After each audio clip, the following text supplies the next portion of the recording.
इस पे एक एक प्राइस को जो है इम्प्लीमेंट किया गया है। इसमें क्या हो रहा है, अगर ओनर अपना कंदाया अपना टैक्स गवर्नमेंट को नहीं पे कर रहा है तो रेंटर को इस अमाउंट को डबल कर दिया जा रहा है, जो कि सरासर नाइंसाफी है। क्योंकि ओनर रेंट ले रहा है, किराएदार किराया अपना टाइम पे कर रहा है, और उसको जब ट्रेड लाइसेंस की जरूरत आ रही है तो वो किसी और की गलती का जुर्माना वो क्यों भरे। 65 वार्ड्स जो मैसूर की 65 वार्ड्स है, इसके अंदर ये कैरी किया जाए, हर दुकानदार को लीगल बनाया जाए, हर मदरसे को रजिस्टर करवाया जाए, कौम की खिदमत जिसको कहते हैं वो कौम की खिदमत करके दिखाए। अल्लाह का वास्ता है, आपको अगर कौम की खिदमत करना है तो करे। सफदर कैसर के साथ जो हुआ ये हमारे कौम की लापरवाही की वजह से हुआ, हमारी एकता की ना होने की वजह से हुआ, हमारे बंटवारों में बंटने की वजह से हुआ। इसे हम एक एग्जाम्पल समझ करके इसको बंद करें और हमें आगे बढ़ना चाहिए, हमें एकजुट होना चाहिए। हमारे जो हुक्मरान हैं उनको हम इकट्ठा करें, उनसे हम बात करेंगे, आलिम हमारे साथ है, आलिमों का सहारा ले और जो सही है उसके साथ चले।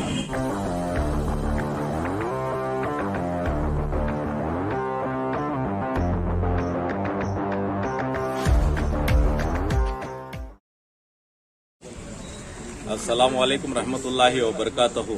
पहले तो मैं आप मीडिया वालों का तहे दिल से शुक्रिया अदा करता हूं कि जो मौके की तलाश में रहते हैं, जहां आवाम का फायदा नजर आता है वहां पे आके ये वीडियो कवरेज करते हैं।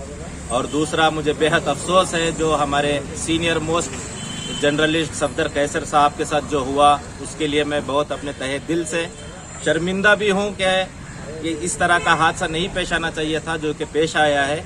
फिर भी अल्लाह से दुआ है कि अल्लाह हम सबको हिदायत दे और दूसरों को भी हिदायत दे कि आइंदा ऐसा ना हो।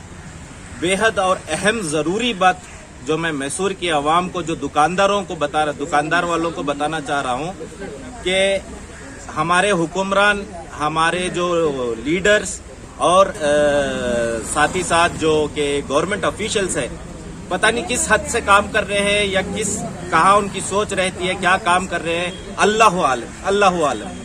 मैं अपनी सारी जो भी अभी स्पीच करूंगा ये मैं उर्दू में बोलूंगा ताकि हमारे लोगों को समझ में आ जाए कि क्या चल रहा है। जब एक दुकानदार अपना दुकान रेंट कर रहा है तो वो अपने दुकानदार के ओनर को रेंट पे करता है, साथ ही साथ उसको ट्रेड लाइसेंस की भी उतनी ही जरूरत होती है बैंक में लोन लेने के लिए और दीगर कई मसले मसाइलों के लिए जो है एक दुकानदार को ट्रेड लाइसेंस की बेहद ही ज्यादा जरूरत रहती है।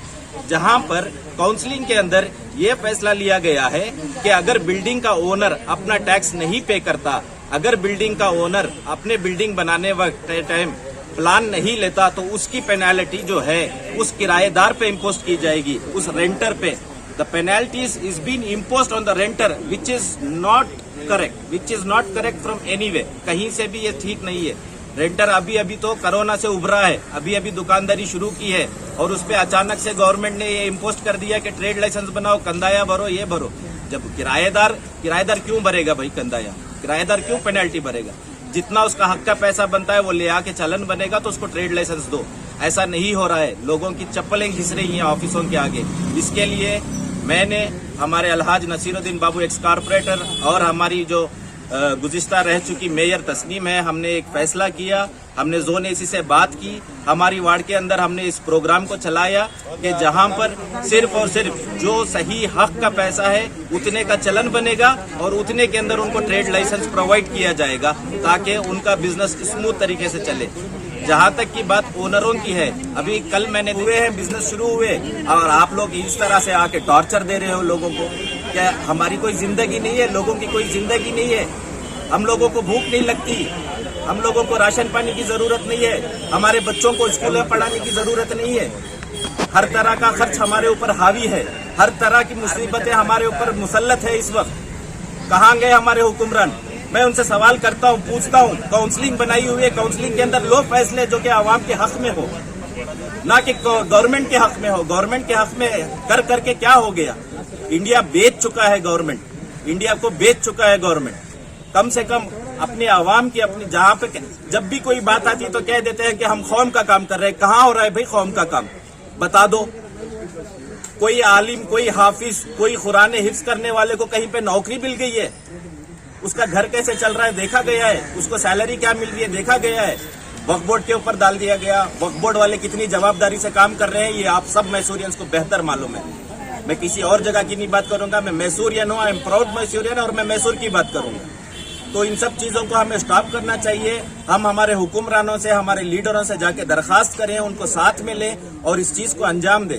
क्योंकि आज इस तरह है हालत कि अभी मैं बता रहा था कि एनआर मोहल्ले के अंदर एक फंक्शन हॉल को सीज कर दिया गया। एक चल रहा था फंक्शन, उनको रोड पे खड़ा कर दिया गया। ये कहाँ की इंसानियत थी? और संडे के दिन किया गया। इनको संडे के दिन नौकरी करना याद आया। जो हफ्ते भर वहां पे चपले घिसते खड़े हुए लाइन के अंदर, उनको पूछने वाला कोई नहीं है।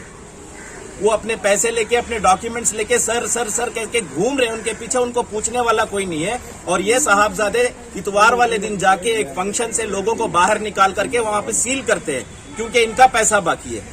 Why we are not taxpayers, we are not Indians, we are Indians, we are proud Mysoreans and we are paying our tax right to the time. You have no rights to lock our properties. You have no rights to stop our businesses. Take what you want only. The fees which is implemented by the government of the India, not by your own decisions. You can't impose your own decisions on us. Please stop this. We are not going to pay any kind of penalties. You need to understand. Same as पानी के बिलों में भी इसी तरह हो रहा है. बेचारों की 10,000 रुपए बिल होती है, 15,000 रुपए उसमें इंटरेस्ट चढ़ाया हुआ है. अरे क्या है, ब्याज पे दे रहे हो, पानी पिला रहे हो भाई, पानी पिला रहे हो. टैक्स देते हैं हम, चीनी खरीदते हैं, टैक्स देते हैं गवर्नमेंट को, पत्ती खरीदते हैं, टैक्स देते हैं, अपने बच्चों के लिए पढ़ाई की किताबें खरीदते हैं, टैक्स देते हैं हम लोग, टैक्स देते हैं हम लोग. क्यों हमारे साथ ऐसे कर रहे हो? हमारे जिम्मेदारों से मेरे आजिज़ाना दरख्वास्त है, या फिर समझे जो समझना है समझे, इस दफा की काउंसलिंग के अंदर इस टॉपिक को लाया जाए. रेंटर्स के लिए सहूलतें फरामोश की जाए, ताकि वो सिर्फ अपने हक का चलन भरे, ना कि किसी और की कोताही की हुई गलतियों का जुर्माना हम भरेंगे. नहीं, ये बिल्कुल नहीं होना चाहिए. आज हमारी वार्ड के अंदर इस ड्राइव को कैरी किया गया है, और मैं चाहता हूं कि ये हर और दुकानदारों से मेरी आजिज़ाना गुजारिश है, जो भी जोन 7 से रिलेटेड है वो आए. इंशाल्लाह अगर भीड़ का इसी तरह चलता रहा सिलसिला, तो मैं ये प्रोग्राम को कल भी जारी रखूंगा. आप आए, जो आपका हक का पैसा है, जो चलन बनने का है, बस उतना बने, और आप अपना ट्रेड लाइसेंस हासिल करें, और इसको बाकायदा जो है हर साल रिन्यूअल कराएं, ताकि आप लीगल रहे, ताकि आपको कोई भी गवर्नमेंट ऑफिशियल आके आपको जब क्वेश्चन करे तो आपके पास उसका जवाब मुंह तोड़ होना चाहिए, ना कि हम उसके आगे हाथ फैलाएं या उससे रिक्वेस्ट करें. इतनी सहूलतें हम करने के लिए तैयार है. आप लोगों का साथ चाहिए, आप लोगों का हौसला चाहिए. आप लोग आगे बढ़े. इंशाल्लाह ये मुल्क हमारा है, ये शहर हमारा है, यहाँ के लोग हमारे हैं. हम सब एक दूसरे का साथ दे सकते हैं. हम सब एक दूसरे के साथ मिलकर अपनी जिंदगियों को, अपने आने वाली बच्चों की जिंदगियों को बेहतर कर सकते हैं. सलाम वालेकुम. 65 में पहली वार्ड में ये काम हो रहा है? जी बिल्कुल सर, बिल्कुल.